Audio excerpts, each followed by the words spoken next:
I thought I would update everybody on my current reading life as of right now. So this month I so far have read 3 books, and I have completed one dragon book. In case you guys didn't know, I decided to make December the month of reading about dragons, the alliteration thing. So I have completed one dragon book, and that is a middle grade. The Dragon Rider Chronicles by Nicole Conway. This is actually a book I got from over the summer when I went to SuperCon in Raleigh, North Carolina. I was looking for. I don't like buying. I had a bad experience the year before of when I bought a book from a convention because it turned out it was just a typical YA. At least I thought it was.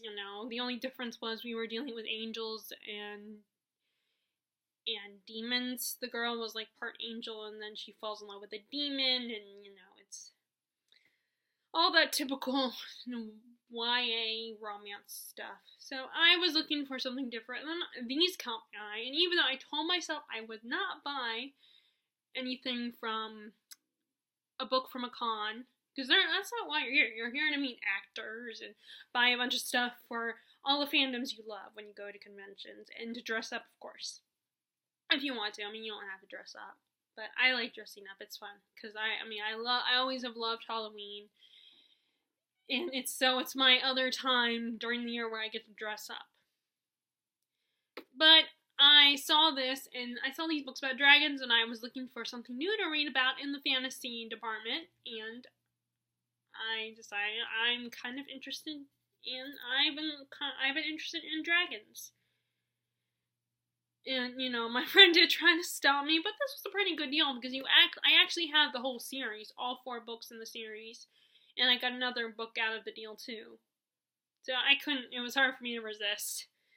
I don't remember how much all 4 books were, but, compared to, most of the time you have to wait like months before you get the next book of the series. But she was offering the publisher was offering all 4 books in the series along with another book. But this is, like I said, a middle grade about this boy who is half elf, half gray elf to be more specific, and half human. His mother is gone. I don't know. I think she's still alive. They haven't explained why she left him where she is.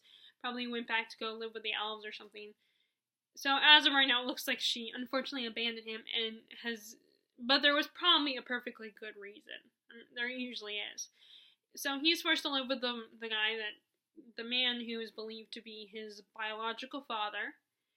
And this guy he makes saddles for these people known as dragon riders. They're basically the warriors and the soldiers of this world. And instead of riding horses, they ride the backs of dragons, which is really cool.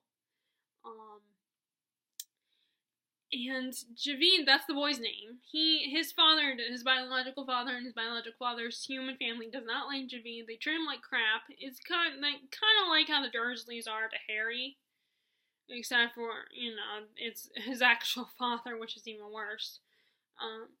And then one day, a soldier, one of the dragon riders whom his father makes a saddle for, comes to collect a saddle for himself. And, it's getting close to the time of year when the school opens up. There's a special school for dragon riders to be trained. I guess it's the equivalent to our school time in the fall. And the soldier, I can't remember his name. Does it say? It doesn't say in here. He is, this soldier guy finds, what's his name? Let me see. I'm not going to talk about that. Sees Javid and sees that he has a lot of potential. We don't know why, because he's half elf, and people are very prejudiced against him because he's neither human nor elf. So both sides hate Javid, and they bully him and don't want nothing to do with him and are disgusted by his mere presence. But this guy, this soldier, this dragon rider sees Javine and decides to take him on as a student. He brings him to the academy, Blyberg Academy, and Javine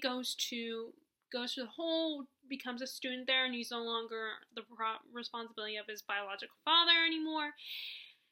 And unfortunately, he just goes to this really cool school to train to be a dragon rider. Unfortunately, he's kind of small for his size and doesn't look very strong, so he struggles a lot with the school. But lucky for him, one of the students there decides to become his friend, and when he sees Javine getting bullied, and decides to help him out and make sure he succeeds in the school. And then Javine hears the soldier who was helping him out Javine hears that soldier someone is threatening that soldier's life, and that they kidnap him, and basically it's up to Javine. The soldier's daughter also gets involved, and his new friend, to rescue him, and that's basically what it's about. This is only the first book. Like I said, there are 4 books. It was pretty good. It was no inheritance cycle or anything like that, but I enjoyed it. It was fun. It was a cute little story, although, my thing about middle grade novels is I can tell when they're middle grade by the writing style, and that sometimes can bug me, and I have to remind myself to not think about that, and not think about the writing style, and just enjoy a good book.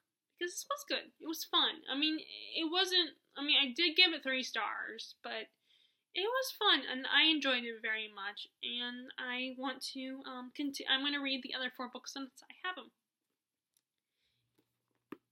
So, the next book, well, that's actually not the first book I read. The first 2 books I read, first I finished up The Paris Letters, by Janice MacLeod. I think that's how you say it. I don't know, because, I think that's how, I know there's another character I know with the same last name, and I think that's how they spell it.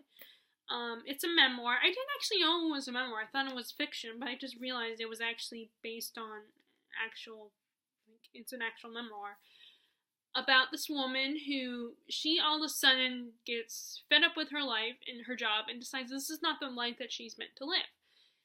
And she decides, Janice is obviously, it's like I said, it's a memoir, so it's about Janice. And she decides she's going to fulfill her dream to live in Paris. So she goes through the whole rigorous process of cleaning out, and getting rid of all the stuff that reminds her of, ex-boyfriends, cleaning out her closet, going through her going through her bank account, just doing, checking off everything that might stop her from going to Paris. And, she eventually sells her apartment and starts to live a minimalist life, essentially.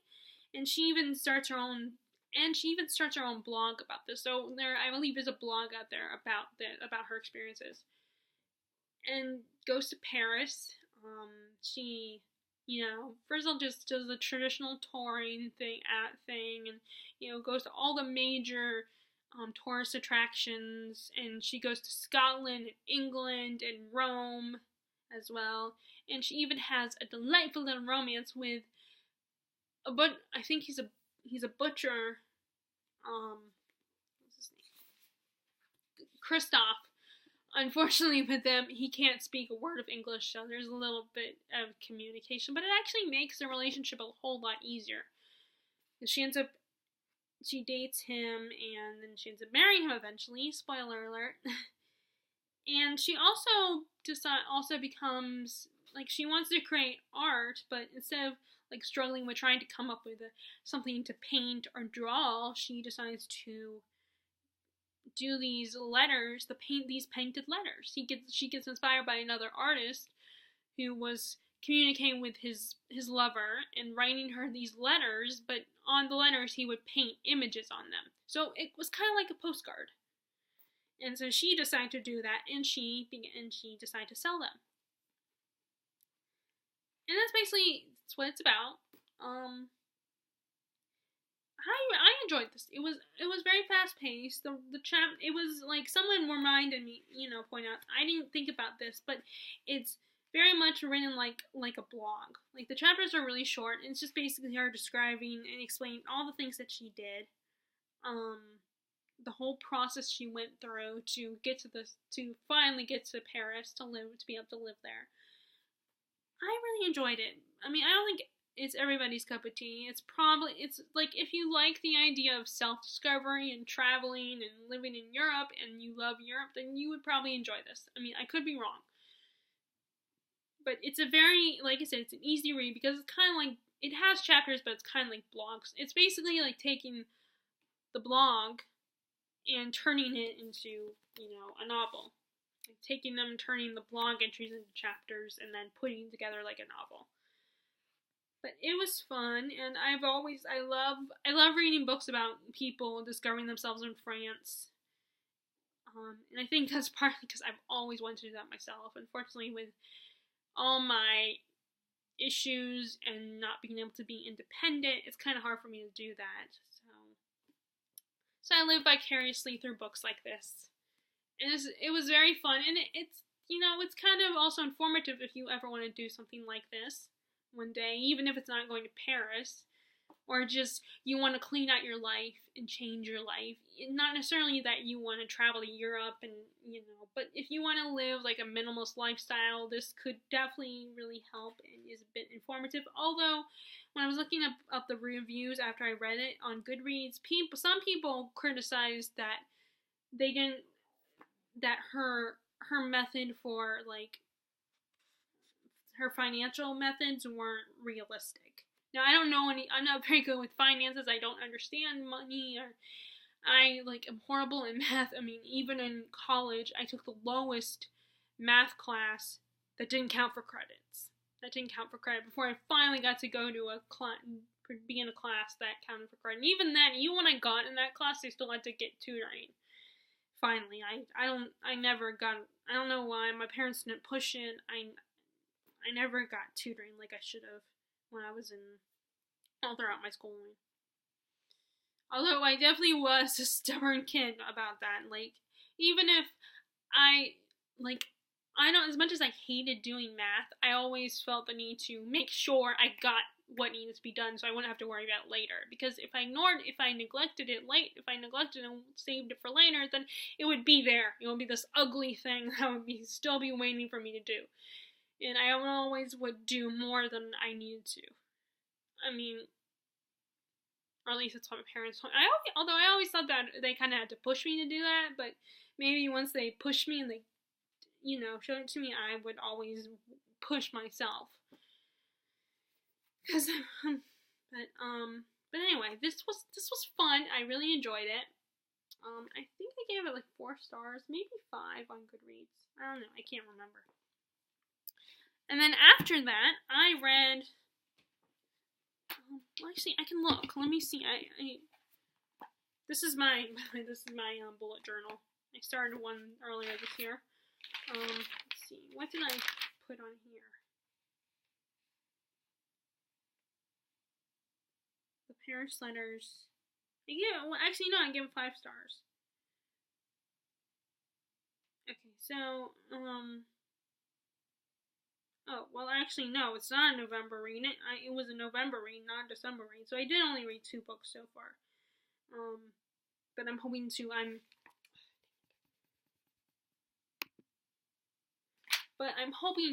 I'm gonna bring some books with me when we go on our little trip, our vacations to visit family for Christmas. So hopefully I'll get some done then. So actually that was a November read. So the next book I read in December, when December came around, I finally started reading this one. This was a book I had been hearing a lot about on Goodreads, and the way people talked about it, particularly one reviewer that I kept coming back to, and one booktuber that I kept coming back to, kept bringing this up, was Bookables. And I feel bad because I don't know her. I can't remember her real name. But her booktube channel is Bookables. She was constantly talking about this, and this is one of her. I believe this is one of her favorite V.K. Schwab books. So I had to finally get around to this. So I kept bugging my mom to order this for me online because my Books a Million didn't have it, and the only other bookstore the one that's actually close to me is an used bookstore. So there is no guarantee they would actually have this book.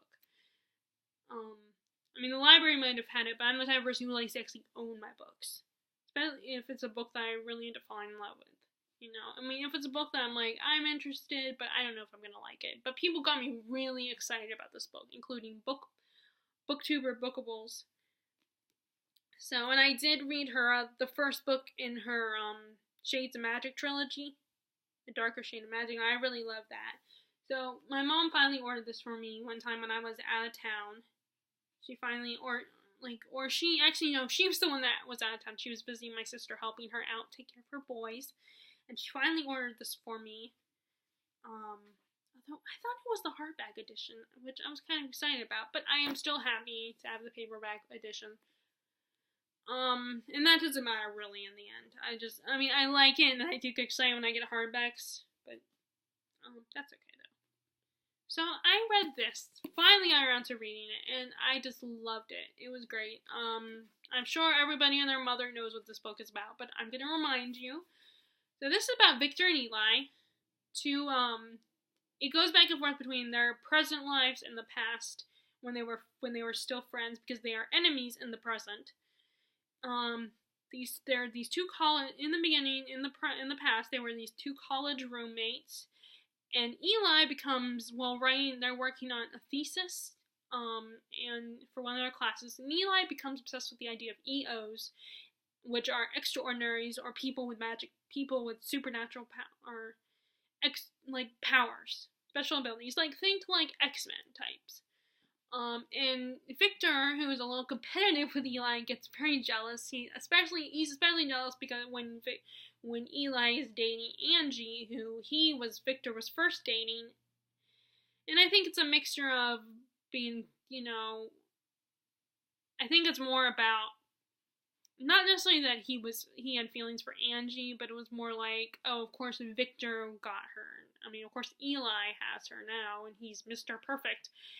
And I think Victor sees, doesn't believe that he can see right through Eli. But anyway, that's not the main point. So, because Victor is very competitive with Eli, he decides to jump on the train and join Eli in his quest on learning about EOs and becoming an EO. And Eli believes that if you die and come back, then you will develop a power.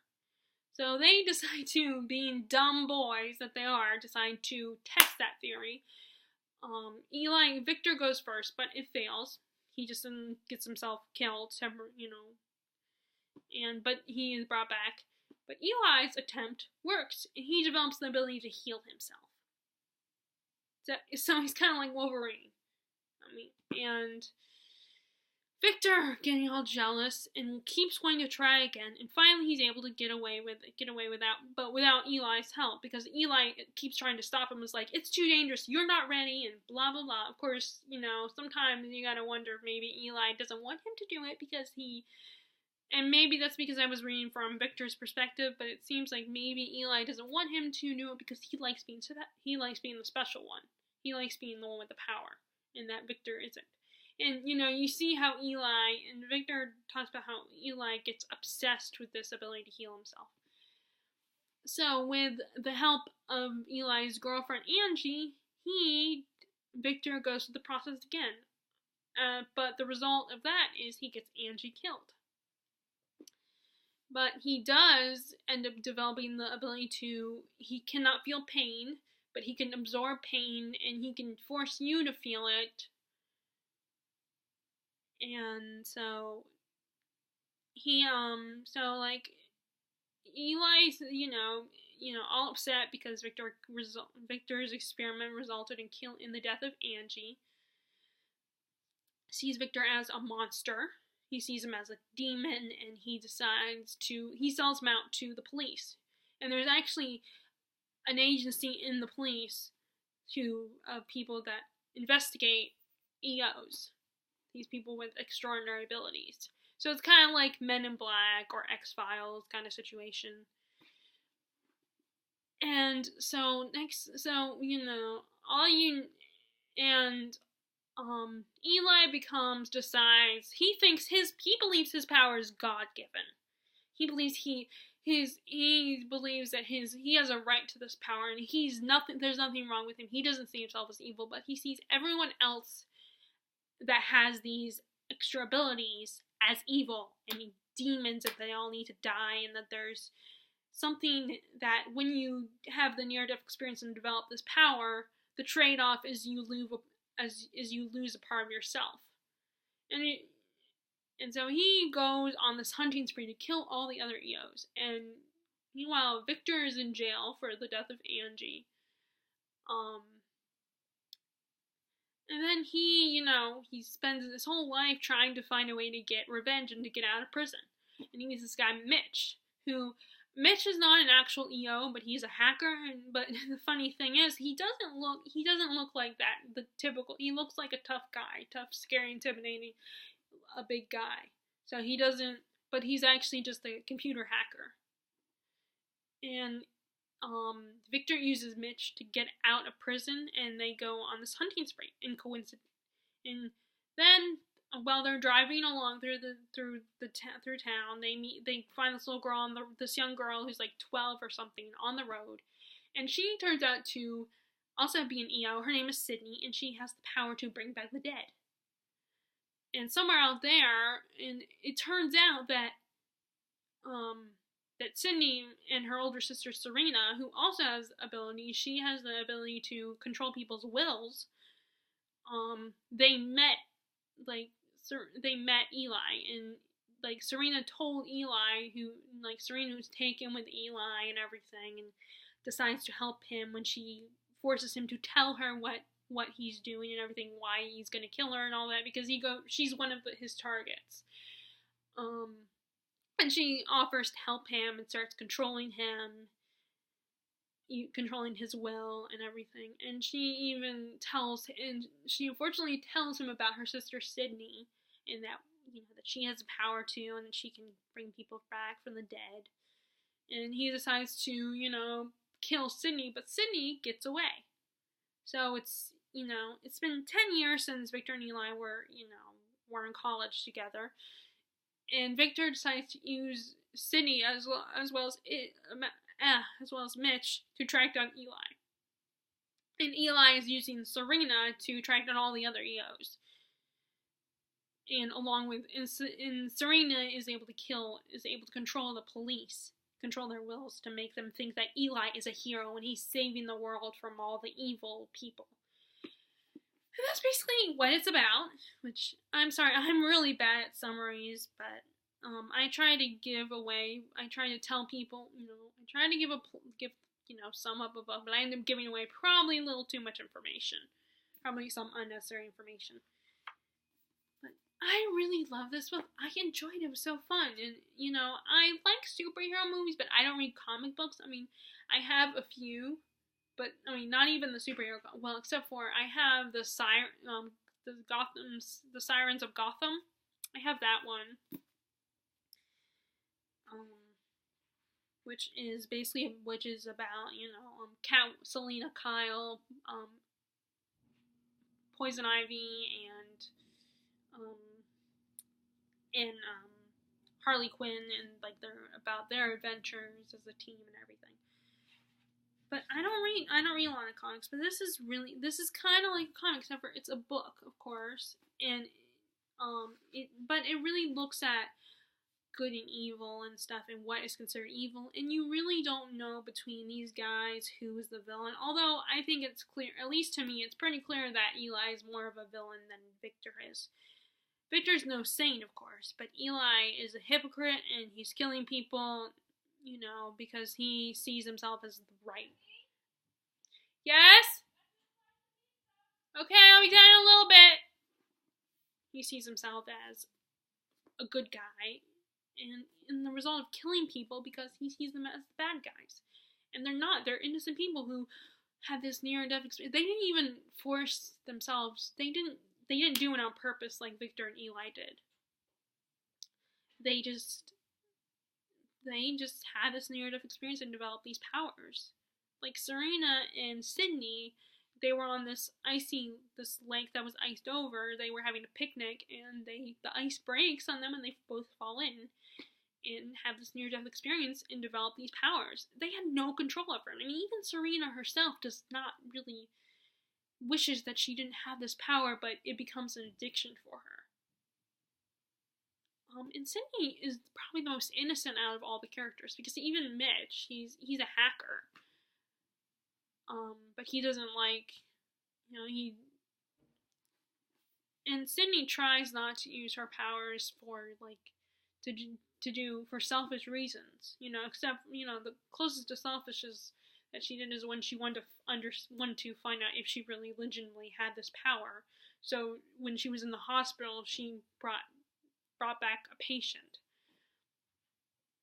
But she's probably the most innocent character in this whole series. This whole book. Well, actually, now it's going to be there's going to be another book coming out.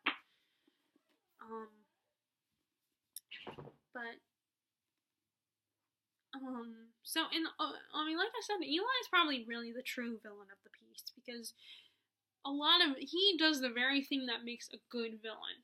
He doesn't see himself as a villain. He doesn't see himself as a bad guy. He doesn't think that what he's doing is wrong. He thinks he's in the right. And a lot of the best villains are like that in their thinking. They don't see themselves as a villain. They're not like, I'm doing bad things, so I'm a bad guy, and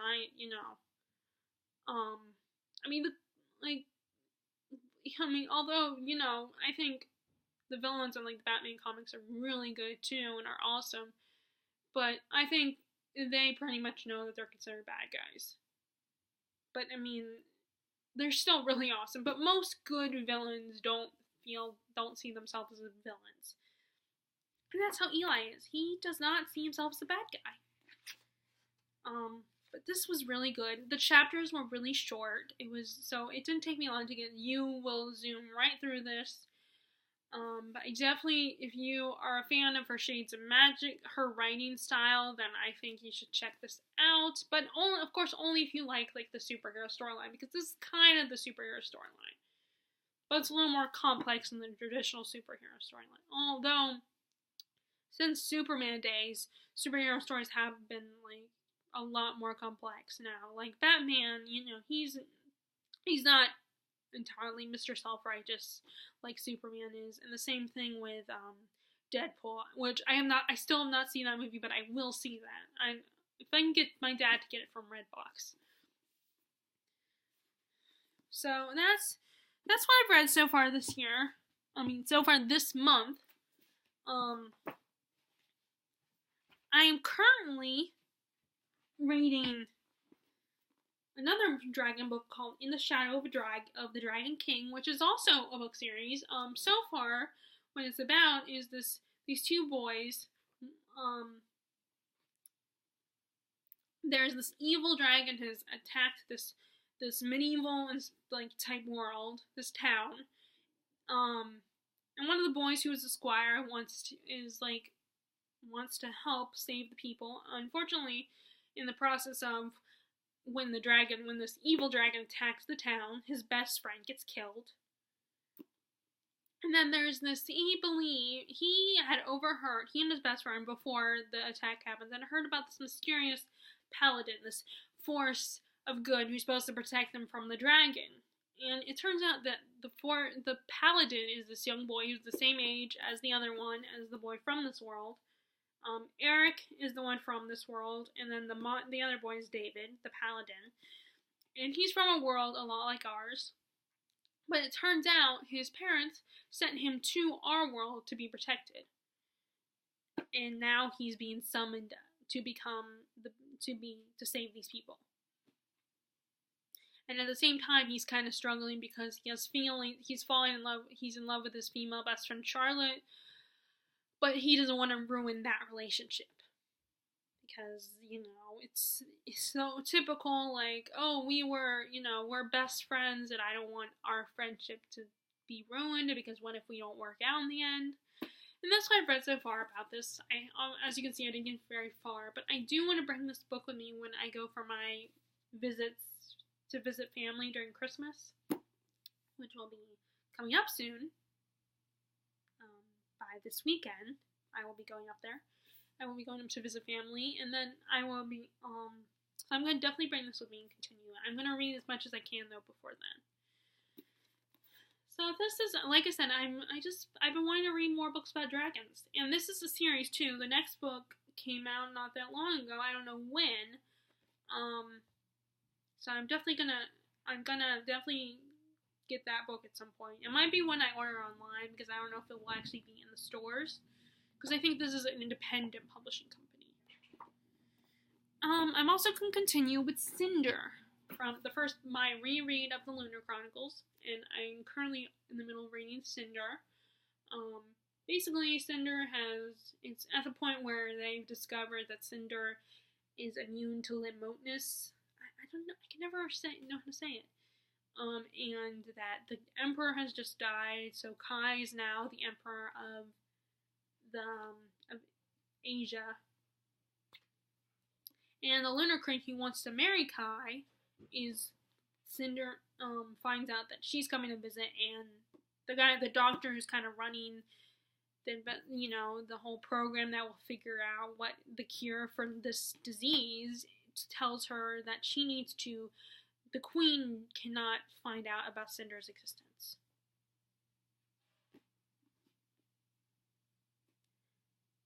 So that's where I am in the book so far. I've been wanting to read this, which actually, funny enough, when I was reading this, I discovered that this is a kind of a bad edition, a bad copy, because it has some pages that are put in upside down and not in the right order. But because it's still the pages are still in there, they're just not in the right order. So I decided to keep it. And someone pointed out to me that one day this could be worth something. So that was a little fun fact about Manila. And I'm also going to continue reading The Secret History by Donna Tartt. I finally got around to buying this book. So the mystery has begun. The murder that happens in the story has already happened, and the main guy, Richard, the protagonist, Richard, has just found out about it, and that supposedly one of the other one of the other members of the group that wasn't involved in the actual murder found it is suspicious of it, and they're worried. The ones who actually were responsible are worried that this one friend will expose their secret and get them in trouble and get them in prison. But he's not taking it very seriously. So that's why they are telling Richard about what actually happened. Because they know Richard will take it seriously and will understand and will help them out. So I want to continue this. I know I'm going to bring these 2 books with me. I probably bring this one too. I'll bring these 3, but I don't know what else I'm going to bring. I might bring The Fall of Giants with me when, I don't want to bring too many books, but it's, at the same time, it's hard to decide which books you want to bring, and I'm the type of person who, I want to bring, even though no one probably pays attention, I have this weird thing that I want to bring, and this is where the part of me that cares what people think comes in, where, I want to bring a fantasy book, but I bring a YA, so when I bring YA, I feel like I have to bring something that's more literary and is not young adult. So I end up bringing more than necessary books than for me to get around to. So I'm probably going to be perfectly content with these 3, but I don't know. I might bring another. I'll probably end up bringing 4 or 5 books. I mean, am I the only one who is that way? I'm probably the only weirdo that cares too much about, what the books people see me reading. And I probably shouldn't, but I can't help it. Okay, so that is an update on my reading life right now. I'm going to continue trying to read some more dragon books, which I should probably bring another one of my dragon books, maybe the Stephen King one. I should probably bring with me too, to continue my thing about dragons. Unless, of course, if we go home first from in between going to my grandmother's and then going to my sister's, if we come home first, then maybe I should. So maybe then I should So maybe when we come home, I can switch out one of my books. Anyway, so what are you guys reading this month? Have any how many books have you read so far this month? Do you have a TBR goal? Are you reading a lot of books this month, or are you not reading a lot of books? Do you not care how many books you read? Do you have a theme of books you want to read this month?